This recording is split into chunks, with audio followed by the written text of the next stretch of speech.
आदमी में कुव्वत किरदार होना चाहिए।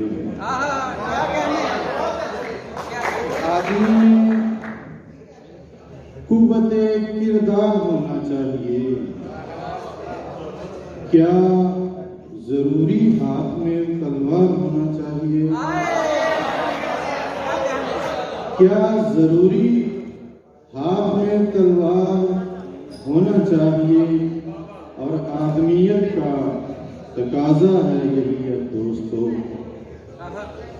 आदमियत का तकाजा है यही अब दोस्तों। दुश्मनों पर दोस्ती का वार होना चाहिए। आदमियत का तकाजा है यही अब दोस्तों।